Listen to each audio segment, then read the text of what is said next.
Hello. Welcome, everybody, to the first conference for Truth and Trust Online. It's very exciting to see you all here today. It's a bit surreal because this has been a long time in the making, but I'm really pleased to welcome you all to the first conference of its kind. What is Truth and Trust Online? It's a unique collaboration between academia, industry, and non-profit organizations. So if you look at our organizing committee, we have representatives from Facebook, Twitter, Google, Microsoft, Full Fact, Wikimedia, Turing Institute, Warwick, Cambridge, and to be honest, the list goes on. So it's a unique group of people who have come together to answer some problems. It's also a multidisciplinary conference.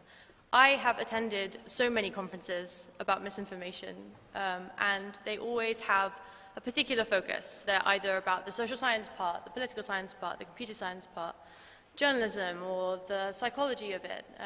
And actually, it's not enough to talk about these things in silos. We actually have to work across disciplines. It's a problem that affects absolutely all of us, and I hear really great solutions in psychology that should be applied to computer science, and computer science doesn't really understand what's happening in social science. And I think it's really important that we start bridging that divide a bit more. So we decided to bring together all the people specifically working on automated approaches to promote truthfulness and trustworthiness of online communications. So it is a tech conference, just to let you know. We are still talking about technical solutions, but we're kind of not talking about the problems. We're actually of course it matters exactly how we define these things, but having a shared understanding of those definitions and the complexity of them, but getting to the point where we can talk about solutions is where we want to be.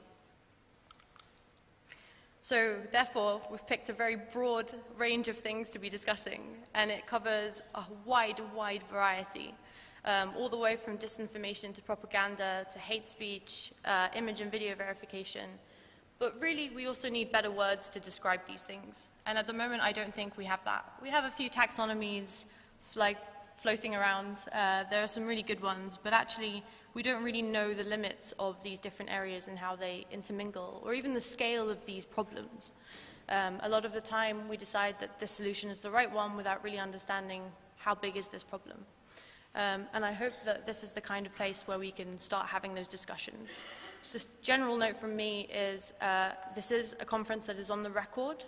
There are also some journalists attending today, but I really hope that you can make the most of the breaks and the lunches and make conversation about these problems and these issues, because that is where the value is. It's actually not necessarily just in the talks, it's also in the contacts and the relationships that we build here today.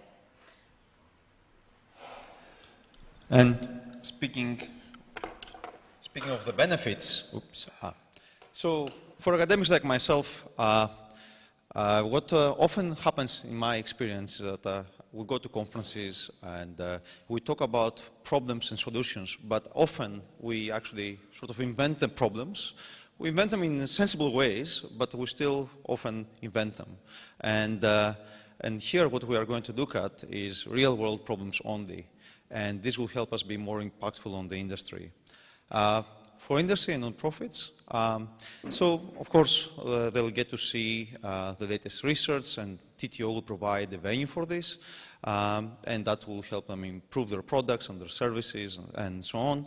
But also what I think is important is to have a venue where the industry and the non-profits can get together and brainstorm collectively actions with other stakeholders, because often say you might hear it as company X's problem, fake news or something. But that's not really the point. It's a problem generally we have with social media and the web, and that concerns everyone, and we need everybody on board.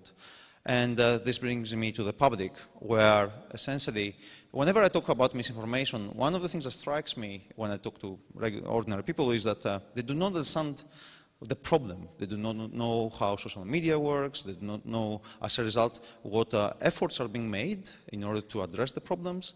And that's really a problem because in itself, because we need the public to understand the problems to help us help them. We need their participation in the solution. We cannot just solve it on our own. And that's why they need to understand what we are doing about the problems and know what the current solutions are. A bit more about the reviewing process, which Maria Yakata and myself oversaw. We had a call for papers in spring 2019. We invited two kinds of submissions. First was kind of more common, novel, previously unpublished work as technical papers. And the second type was surveys and opinion pieces as talk proposals. And we had a great set of reviewers, 44 of them. Some of them are in this room, and that's great, with track record of research in these fields. And overall, we had a 25 acceptance rate for oral presentations. The selection criteria, apart from the usual originality, technical correctness and quality, one thing we focused especially for the talk proposals was the breadth of coverage. So we didn't want talks that would focus on a single paper, say, or a single group's work. We wanted something more broad. Here's the program committee. I'm not going to read it aloud. It will take a long time, especially because there's a second page of it.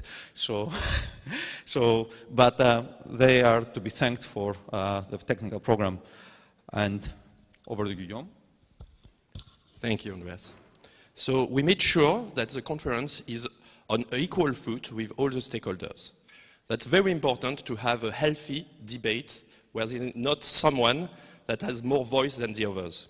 So we made sure that, for example, there is no submissions or talk made by the program chairs, that there is no sponsor who contributed more than 20%. It's important. And finally, we created a separate entity, which is today a company, which intends to be a charity next year with a proper governance model. And if you have ideas, just come to us. And if you want to participate in the creation of the governance model of this company. This conference wouldn't be possible without sponsors. It costs a lot to have this beautiful house, BMA. So we thank Twitter, Google, Facebook, and Microsoft for gold sponsorship, Amazon, Intel, and the AI Foundation, as well as Bloomberg, who financed trips for students, but also tomorrow a reception in a nearby pub. So if some of students did not hear about it, please be aware that there will be a reception tomorrow after the conference. There is also Leighton as a sponsor, who is not shown here. So the program today will start soon. Is focused first on industry perspective, just the next panel. And then this afternoon we'll focus on fact-checking and misinformation, disinformation. Before we start, I'd like to tell you a short story. So a year ago, I was nearby at the British Library for a misinformation conference. I went to this conference, and one of the panelists, actually also a speaker, he told me, no, he told to the audience, Facebook employees do not have any sense of morality and ethics. That's what he said. I just joined Facebook a month before.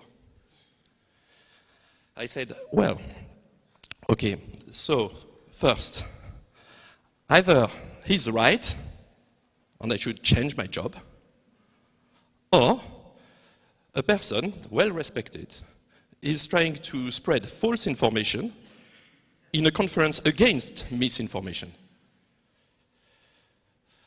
The second thing is that it also shows that this problem is important, it is impactful. People become extreme in what they're saying.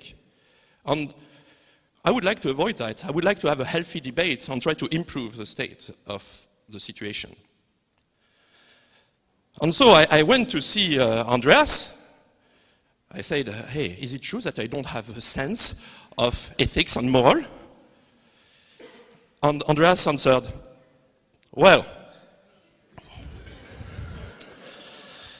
as a scientist, I can't completely reject this hypothesis.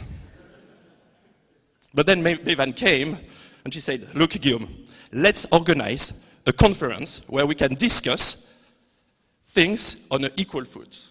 Let's bring together people so that we try to avoid having this extreme statement, which is, oh, we should shut down Google, Facebook, Twitter, and many others.